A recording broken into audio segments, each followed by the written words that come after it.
बारामतीच्या मागच्या कृषकच्या वेळेस व्यासपीठावर साहेबांनी दादा एकमेकाकडे बघत नव्हते.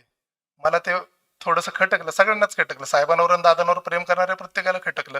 मी दादांच्या एका जवळच्या माणसाला म्हटलं की बारामतीचे लोक प्रचंड दादा आणि साहेबांवर प्रेम करतात, पण आज दोघांनी एकमेकाकडे बघितलं नाही, कसं वाटलं. 15व्या दिवशी एजीएम होती वसंतदादा शुगर इन्स्टिट्यूटमध्ये. दादा हेलिकॉप्टरमध्ये उतरले, धड धड धड आले आणि थेट साहेबांच्या केबिन मध्ये गेले आणि 20 मिनिटं तिथं बसले.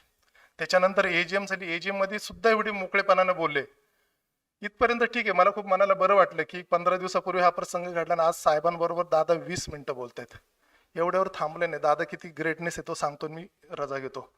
रात्रीचा त्या कार्यकर्त्याचा मला फोन आला आणि तो कार्यकर्ता म्हणला की दादा विचारत होते की तुमच्या दोस्ताला विचारलं का तुम्ही मी आज कसा वागलो. माझी काय अवकात आहे हो, मग मी फक्त मनातलं मोकळं केलं. दादांनी ते लक्षात ठेवलं. त्या दिवशी त्यांनी 15 दिवसामध्ये साहेबांबरोबर 20 मिनिटं संवाद साधला आणि संध्याकाळी त्याची पोचपावती सांगितली कार्यकर्त्याला की तुमच्या दोस्ताला विचार मी आज कसा वागलो. अतिरिक्त जिल्हाधिकारी पुणे माननीय सतीश राऊत यांना विनंती करतो की आपण आपल्या भावना व्यक्त कराव्यात.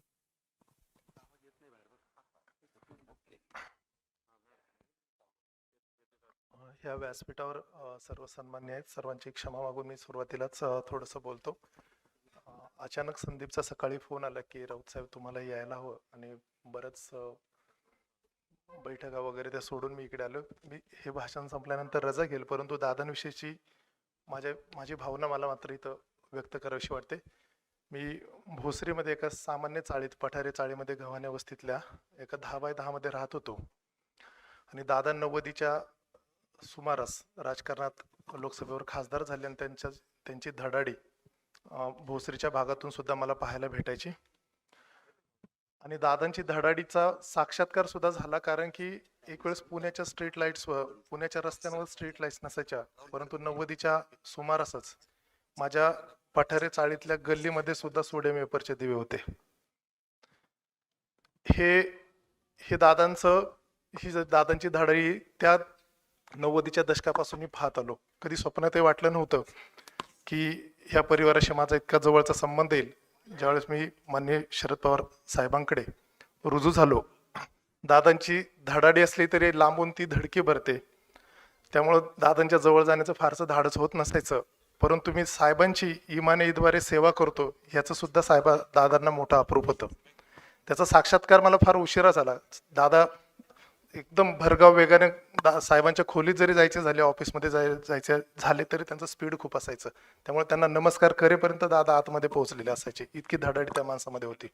मग आपण त्यांच्या गिनतीत आहोत का नाही ह्याची सुद्धा भ्रांत मला असायची. पण एक दिवस असाच एकदा आमदारांचा मला फोन आला की तुमच्याबद्दल दादा खूप चांगलं बोलत होते. मलाही उत्सुकता होती की मी दादांना नमस्कार जरी केला तरी दादा वेगाने निघून जातात आणि माझी मोजदाद तिथे आहे का. आमदार साहेब म्हटले की असाच विषय निघाला PNच्या वरून, आणि मंत्र्यांना आमदार खासदारांना जर अडचणीत आणत असतील तर त्यांचे PA लोक अडचणीत आणतात, असं दादा बोलत होते. आणि माझ्या कारकिर्दीत मी 4-5 चांगले PA पाहिले. त्यांनी किशोरराजे निंबाळकर साहेबांचं एक नाव घेतलं आणि त्यानंतर म्हणले आमच्या साहेबांकडे आहेत ते राऊत. म्हणजे मी कधी 2 मिनिटापुरता सुद्धा त्यांच्या समोर कधी उभा राहिला नव्हता, पण समोरच्याची पारख ही दादा लांबून करत होती, हा माझ्यासाठी फार मोठा विश्वास होता आणि माझ्यासाठी फार मोठं हे प्रोत्साहन होतं. साहेबांची सेवा मी इमान ईदवारे करतो हे त्यांना खूप अप्रूप होतं. दादांचा दुसरा प्रत्येक आला की साहेबांशी निष्ठेने सेवा करत असताना ज्यावेळेस आमदारकीचे तिकीट असतील किंवा एखादी मंत्रिपदाची वर्णी लागत असेल तर मला स्वतःला चांगलं टायपिंग जमतं, तर मी टायपिंग करत स्वतःच लॅपटॉप घेऊन स्वतःच टाईप करायचो, जेणेकरून क्लर्कला सुद्धा माहीत होत नसायचं. आमदारकी पहिले 2 किंवा 3 टॉप 2 टॉप 3ची लिस्ट साहेबांकडे यायची, मंत्रिपदाच्या वर्णीची कागद यायची. एका इच्छुक मंत्री महोदयांना वाटलं की ही राऊतकडे माहीत असेल, शपथ घेण्याच्या अगोदर सुद्धा त्यानं दादांना विचारलं की दादा राऊतला सगळं माहीत असेल. दादा म्हटले राऊतला सगळं माहीत असलं तरी राऊत सांगणार नाहीत.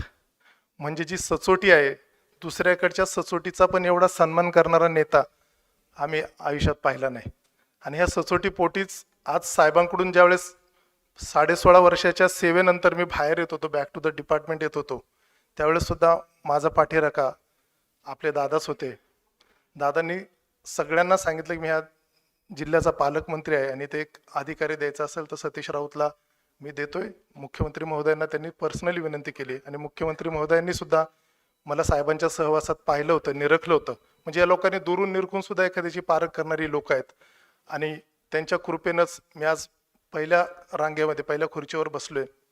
दादांचा एक छोटासा अनुभव सांगून, कारण की खूप जणांना बोलायचंय की सगळ्यांना वाटतं की तू कडक होते. खूप कडक माणूस मात्र निष्ठुर अजिबात नसतो. तो प्रचंड भावनाकुल असतो, प्रचंड भावनाविवश होणारा असतो.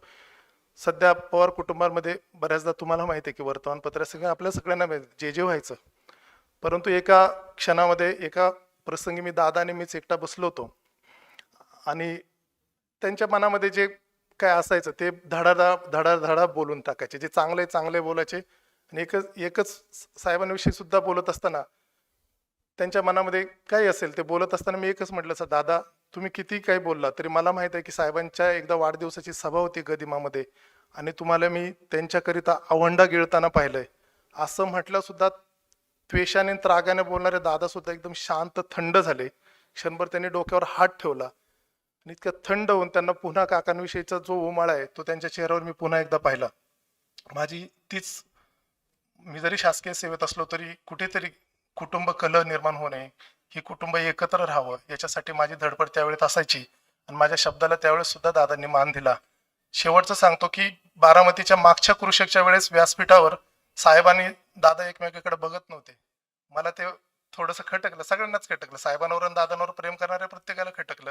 मी दादांच्या एका जवळच्या माणसाला म्हटलं की बारामतीचे लोक प्रचंड दादा आणि साहेबांवर प्रेम करतात, पण आज दोघांनी एकमेकाकडे बघितलं नाही, कसं वाटलं. 15व्या दिवशी एजीएम होती वसंतदादा शुगर इन्स्टिट्यूटमध्ये. दादा हेलिकॉप्टरमध्ये उतरले, धड धड धड आले आणि थेट साहेबांच्या केबिन मध्ये गेले आणि 20 मिनिटं तिथं बसले. त्याच्यानंतर एजीएम झाली. एजीएम मध्ये सुद्धा एवढी मोकळेपणाने बोलले. इथपर्यंत ठीक आहे, मला खूप मनाला बरं वाटलं की 15 दिवसापूर्वी हा प्रसंग घडला आणि आज साहेबांबरोबर दादा 20 मिनिटं बोलतायत. एवढ्यावर थांबले नाही. दादा किती ग्रेटनेस आहे तो सांगतो, मी रजा घेतो. रात्रीचा त्या कार्यकर्त्याचा मला फोन आला आणि तो कार्यकर्ता म्हणला की दादा विचारत होते की तुमच्या दोस्ताला विचारलं का तुम्ही मी आज कसा वागलो. माझी काय अवकात आहे हो, मग मी फक्त मनातलं मोकळं केलं. दादांनी ते लक्षात ठेवलं. त्या दिवशी त्यांनी 15 दिवसामध्ये साहेबांबरोबर 20 मिनिटं संवाद साधला आणि संध्याकाळी त्याची पोचपावती सांगितली त्या कार्यकर्त्याला की तुमच्या दोस्ताला विचार मी आज कसा वागलो. हे सगळं सांगून जातं. दादांना माझ्या मनपूर्वक अभिवादन. धन्यवाद. एबीपी माझा, उघडा डोळे बघा नीट.